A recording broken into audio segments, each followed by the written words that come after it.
always there for us, uniting us at times of difficulty. And as others have said, most recently during COVID, when she gave us hope that we would once more come together. Her passing marks a generational change, not just because of the length of her service, but because of what she lived through. When we marked the 75th anniversary of the D-Day landings in 2019, she was with the world leaders not just as Queen, but as someone who had worn uniform during the Second World War. An experience which, quite apart from anything else, had taught her how to strip an engine. The Queen was always interested in people. When she walked into a room, the faces of those present were lit up, and her magnificent smile would calm nerves and put people at their ease. As I said on her Platinum Jubilee, I saw that at Chogham in 2018, when there was a reception at Windsor before a lunch, and the leaders were gathered and talking amongst themselves, and I knew Her Majesty was going to join the reception, but they didn't. The minute she walked into the room, the sense of love and respect was palpable, and they all turned and they all wanted to speak to her. They loved her, and she loved the Commonwealth, and the Commonwealth today is a significant part of her legacy. But I also saw that on other occasions, including on what was one of her last, if not the last, appearance she made in public, when she came to open Thames Hospice in my Maidenhead constituency in July. The moment she walked through the door, the atmosphere in the room changed. You felt the love and respect of the people there for her. And as she spoke to staff and patients, she exuded a warmth and humanity which put people at their ease. She was Queen, but she embodied us. Across the nations of the world and for so many people, meeting Queen Elizabeth simply made their day, and for many will be the memory of their life. Of course, for those of us who had the honour to serve as one of her Prime Ministers, those meetings were more frequent with the weekly audiences. These were not meetings with a high and mighty monarch, but a conversation with a woman of experience and knowledge and immense wisdom. They were also the one meeting I went to which I knew would not be briefed out to the media.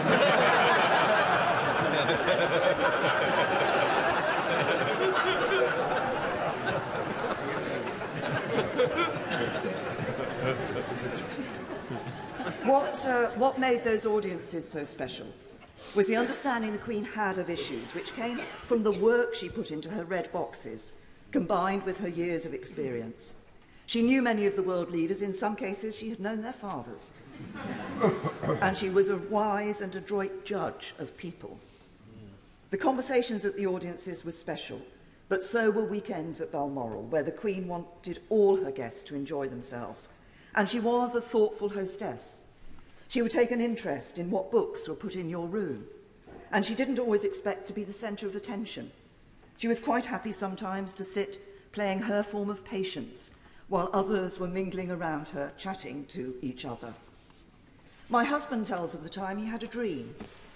He dreamt that he was sitting in the back of a Range Rover being driven around a Balmoral estate, and the driver was Her Majesty the Queen, and the passengers occupied by his wife, the Prime Minister. And then he woke up and realised it was reality.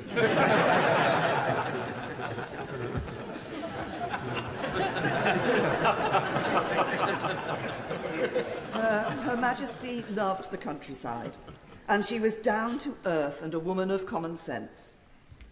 I remember one picnic at Balmoral which was taking place in one of the bothes on the estate.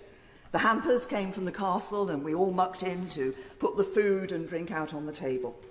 I picked up some cheese, put it on a plate and was transferring it to the table. The cheese fell on the floor.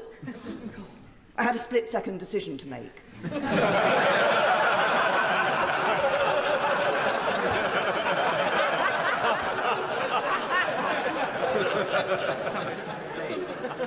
I picked up the cheese, put it on the plate and put it on the table. And I turned round to see that my every move had been watched very carefully by Her Majesty the Queen. I looked at her, she looked at me, and she just smiled. And the cheese remained on the table.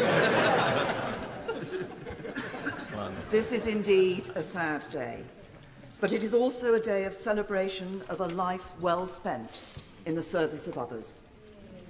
There have been many words of tribute and superlatives used to describe Her late Majesty Queen Elizabeth II, but these are not hype. They are entirely justified. She was our longest-serving monarch. She was respected around the world. She united our nation in times of trouble. She joined in our celebrations with joy and a mischievous smile. She gave an example to us all of faith, of service, of duty, of dignity, of decency. She was remarkable, and I doubt we will ever see her like again. May she rest in peace and rise in glory. Yeah. Sir Ed Davey. It's a real pleasure to follow the Right Honourable Lady, and can I congratulate her on her lovely, heartwarming speech.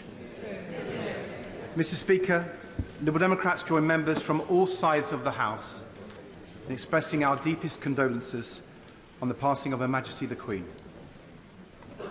We are mourning a profound loss. The Queen was a formidable monarch who faithfully served our country for all her life and was loved the world over. She represented not only duty and courage, but warmth and compassion, and she was a living reminder of our collective past, of the greatest generation and their sacrifices for our freedom. For many people, myself included, Her Majesty was an ever-fixed mark in our lives. As the world changed around us and politicians came and went, she was our nation's constant. In challenging times, she was always a source of calm and comfort.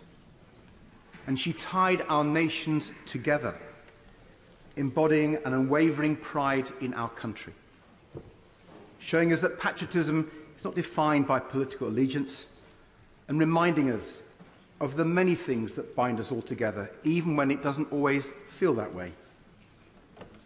We saw this so vividly during the Platinum Jubilee celebrations in June. I'm proud to represent the oldest royal borough in England, Kingston upon Thames.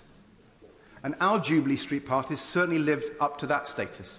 It was truly wonderful to see such an outpouring of affection from people across Kingston from all walks of life. School children who baked Jubilee cakes, neighbours who shared bunting, choirs who sang hymns of praise. And it was incredibly fitting, wasn't it? That after so long kept apart by COVID, it was the Queen and a celebration of Her Majesty's reign that brought our communities back together so joyfully. Just as the whole country is united today, so sadly, in grief. The deep mourning across the country now, just like the celebrations of her Jubilee a few months ago, comes not from a sense of duty, but from genuine and heartfelt affection, love, and admiration of Her Majesty.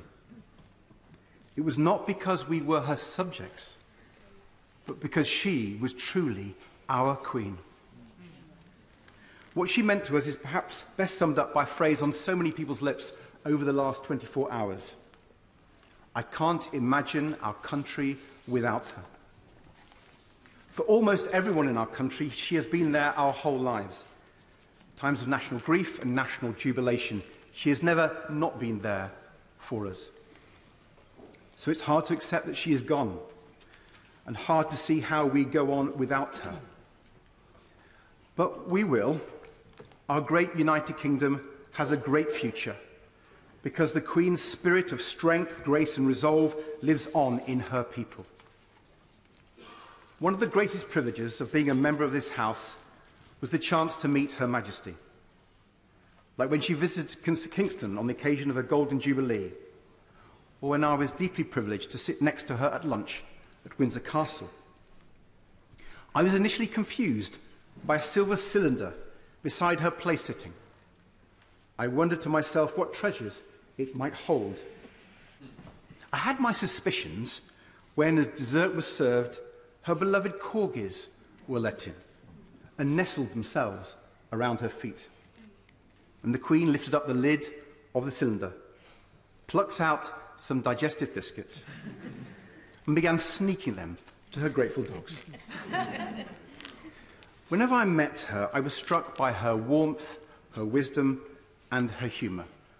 And I'm looking forward to hearing similar stories from honourable and right honourable members across the House as they give glimpses of the wonderful person beneath the crown.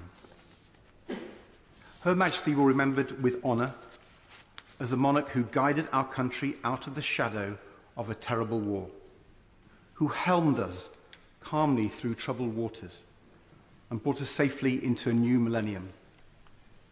And she will be remembered so fondly as the monarch who leapt from a helicopter with James Bond and showed Paddington where she kept her marmalade sandwiches. And for the royal family, she will be remembered simply as a beloved mother, grandmother, and great-grandmother. Our thoughts, prayers, and condolences are with them all as they bear this terrible loss.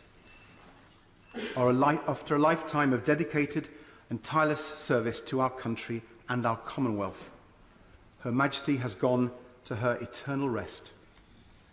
May God rest her soul, and may God save the King. Yeah. Now come to Sir Ian Duncan Smith. Mr. Speaker, I'm grateful.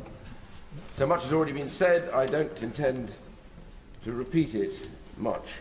But I just want to say that it is a sad day for all of us. It's tragic news, bringing to the end a remarkable career spanning 70 years, endless prime ministers, and endless leaders of the opposition, too. But for those 70 years, Her Majesty carried out her duties with charm, humility, not often mentioned, real humility, and also endless humour. She was quite remarkable in a way, and she learnt that from somebody that we haven't mentioned today, her father, who in his own